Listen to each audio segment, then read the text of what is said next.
Good morning students. So today in this video we'll discuss about the format of the bank reconciliation statement. Finally अब हम लोग practical aspects पे आएंगे तो हमें ये वाला जो फॉर्मेट है उसकी जानकारी होनी बहुत ज़्यादा ज़रूरी है, ठीक है। जो भी इस वीडियो को एकदम करंट देख रहे हैं तो मेक श्योर कि आप फर्स्ट एंड सेकेंड वीडियो जो हैं बैंक रिकनसाइलेशन के लेक्चर 1 एंड लेक्चर 2 की जो वीडियोज़ हैं उनको पहले देखें, क्योंकि ये वाला जो लेक्चर 3 की जो वीडियो का जो कॉन्सेप्ट है वो आपको तभी आएगा जब आपने पहले की वीडियोज़ देख रखी होंगी। तो make sure to visit and see the lecture number 1 video and lecture number 2 video of the bank reconciliation statement. तो चलिए हम लोग बैंक रिकनसाइलेशन के फॉर्मेट पे चलते हैं। आप बिल्कुल मिड में लिखेंगे bank reconciliation statement as on, ठीक है। देन इस तरीके से आप फॉर्मेट बनाएंगे, यहाँ पे लिखेंगे particulars and then plus items and then minus items, ठीक है। यहाँ पे आप लिखेंगे डेबिट बैलेंस, जिसको हम लोग फेवरेबल बैलेंस भी कहते हैं as per the cash book के हिसाब से। जिन्होंने भी डेबिट बैलेंस जो है favourable balance as per the cash book है, तो आपका जो क्वेश्चन है वो एंड कहाँ पे होगा, डेबिट की जगह पे क्रेडिट बैलेंस और कैश बुक की जगह पे पासबुक पे। क्लियर है बात। अगर आप कैश बुक से स्टार्ट करते हो तो आपका क्वेश्चन पासबुक पे खत्म होगा, अगर आप पासबुक से स्टार्ट करते हो क्वेश्चन तो आपका क्वेश्चन किससे खत्म होगा, कैश बुक पे, ठीक है।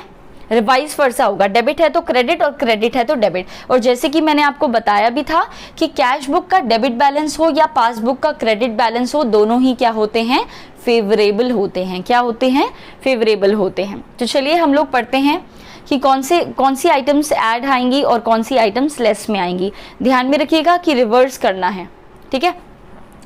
तो चलिए अब यहाँ पे देखिए, कैश यहाँ पे दे रखा है कि cash issued and drawn but not presented for the payment, कि हमने अपनी तरफ से चेक काट के दे दिया, ठीक है। हमने अपनी तरफ से चेक काट के दे दिया लेकिन बैंक वालों ने अब तक पेमेंट काटी ही नहीं है। तो इसका मतलब जब मैंने सामने वाले पर्सन को चेक दे दिया तो हम अपने बेसिस पे क्या एंट्री करेंगे कि हमारा कैश का बैलेंस कम हो गया है और पासबुक का बैलेंस क्या है, ज़्यादा। तो मैंने आपसे क्या कहा था, अगर कैश बुक का बैलेंस कम होगा तो हम क्या करेंगे, ऐड। इसलिए यहाँ पे इस चीज़ को हम लोग क्या कर देंगे, ऐड कर देंगे। क्लियर है ये बात। नेक्स्ट आ जाता है interest allowed by the bank not recorded in the cash book, ठीक है। Interest allowed by the bank not recorded in the cash book का मतलब क्या है कि बैंक ने आपके बैंक अकाउंट में इंटरेस्ट को एक तरीके से डाला है, यानी कि इंटरेस्ट डिपॉजिट हुआ है आपके बैंक अकाउंट में। तो अगर लेकिन कैश बुक में तो कोई रिकॉर्डिंग ही नहीं हुई, तो इसका मतलब क्या हुआ, कैश बुक तो कम है और पासबुक क्या है, ज़्यादा है ना। सीधी सी बात है, अगर आपके बैंक अकाउंट में सीधा कोई अमाउंट चला गया तो आपका बैंक बैलेंस ज़्यादा हो गया, लेकिन कैश बुक में तो कोई खबर ही नहीं है, not recorded in the cash book. तो कैश बुक का बैलेंस क्या है, कम है, तो हम क्या करेंगे, ऐड करेंगे एडजस्टमेंट करने के लिए।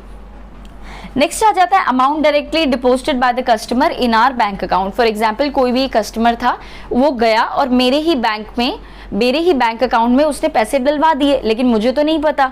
तो ऐसे केस में क्या होगा, अगर उसने मेरे बैंक अकाउंट में पैसे डलवाए हैं तो मेरा पासबुक का बैलेंस क्या हो जाएगा, बढ़ जाएगा, और कैश बुक का बैलेंस क्या हो जाएगा, घट जाएगा। तो अगर मेरा कैश बुक का बैलेंस घट रहा है तो यहाँ पे क्या होगा, ऐड हो जाएगा। क्लियर है ये बात।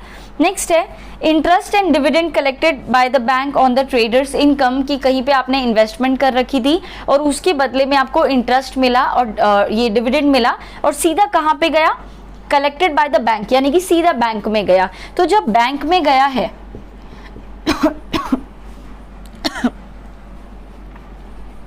तो अगर बैंक में गया है तो पासबुक मेरी बढ़ जाएगी और कैश बुक मेरी कम हो जाएगी। तो अगर कैश बुक कम हो रही है तो यहाँ पे हम क्या करेंगे, प्लस करेंगे।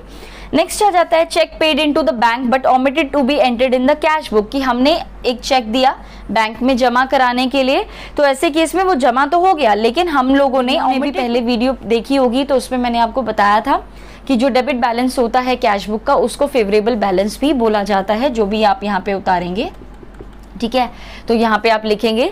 तो अब हमें कुछ चीज़ें देखनी है इफेक्ट्स के हिसाब से कि कौन सी चीज़ें प्लस होंगी और कौन सी चीज़ें क्या होंगी, माइनस। तो ये कॉन्सेप्ट बताने से पहले मैं आपको एक छोटी सी बात और बताना चाहती हूँ, जिसके बेसिस पे ये जो सारी चीज़ें ऐड और लेस हैं वो एक तरीके से इंक्लाइंड है या फिर बेस्ड अपॉन है, ठीक है। अब हमेशा ध्यान में रखना किसको, स्टार्टिंग पॉइंट को। अब आप सोचोगे स्टार्टिंग पॉइंट क्या है ना। तो स्टार्टिंग पॉइंट का मतलब है कि आपका जो क्वेश्चन है वो कौन सी बुक से स्टार्ट हो रहा है, ठीक है। फॉर एग्जाम्पल आपका अगर जो क्वेश्चन है आपका वो कैश बुक के हिसाब से हो रहा है, ठीक है, तो उसमें अगर आपका कैश बुक के हिसाब से क्वेश्चन गिवन है, यानी कि स्टार्टिंग जो पॉइंट है या स्टार्टिंग जो इन्फॉर्मेशन है वो आपको किसकी गिवन है, कैश बुक की गिवन है, तो आप जो भी एडजस्टमेंट करेंगे, आप जो भी to be entered in the cash book, हमने कैश बुक में उसको एंटर करना भूल गए, तो कैश बुक में अगर एंट्री हुई ही नहीं है तो कैश बुक तो कम ही रह गई और पासबुक क्या रह गई, ज्यादा रह गई। तो यानी कि कैश बुक कम है तो हम लोग क्या कर देंगे, अब यहाँ पे ज्यादा करने के लिए प्लस कर देंगे। नेक्स्ट आ जाता है any wrong credit given by the bank, यानी कि किसी ने गलती से आपके अकाउंट में पैसे डलवा दिए XYZ रीजन की वजह से, तो बैंक अकाउंट तो बढ़ गया ना।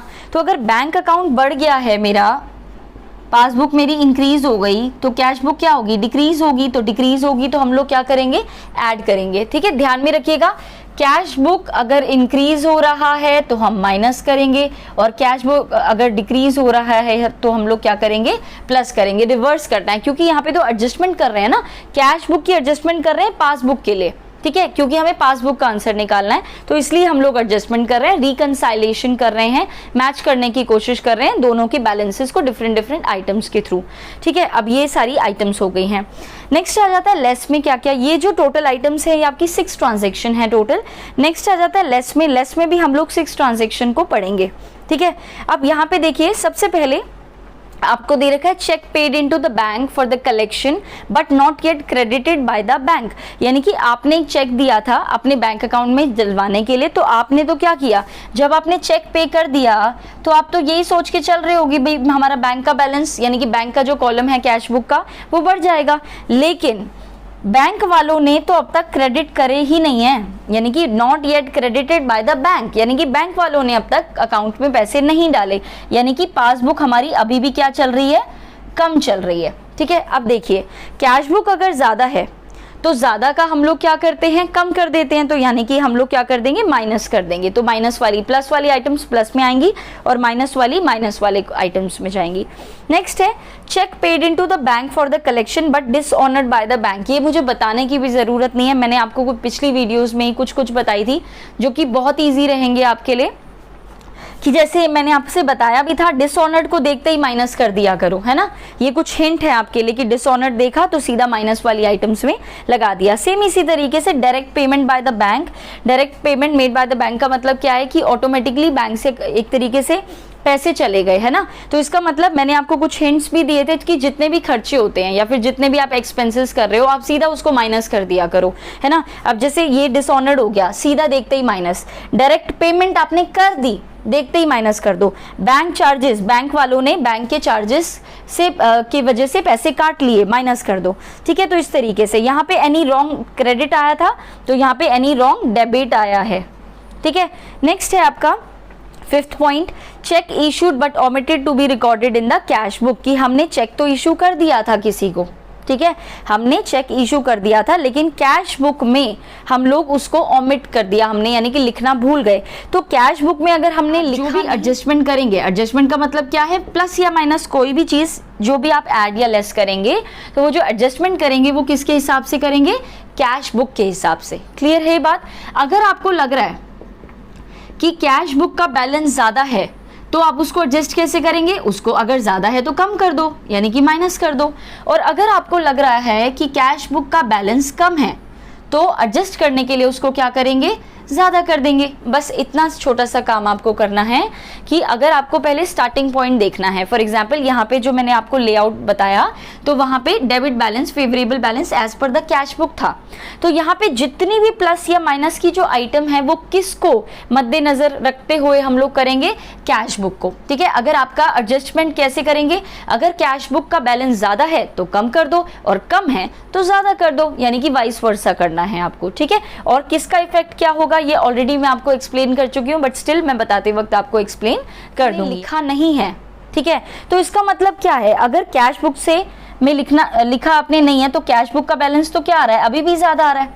ठीक है, लेकिन आपने तो चेक इशू कर दिया, यानी कि किसी को चेक काट के एक तरीके से दे दिया आपने, तो ऑटोमेटिकली बैंक अकाउंट से तो पैसे कट गए, लेकिन पासबुक अभी भी क्या दिखा रहा है, ज्यादा दिखा रहा है। ठीक है, अगर पासबुक ज्यादा दिखा रहा है तो हम क्या करेंगे, कम करेंगे। ठीक है, अब देखिए जब आप ये फॉर्मेटिंग करेंगे ना, टोटल 12 आइटम्स हैं, ठीक है, और आपको याद शायद ना हो पाए, तो इसलिए मैं आपको एक ट्रिक बताती हूँ। यहाँ पे 6 आइटम्स प्लस किए और 6 आइटम्स माइनस किए, ठीक है।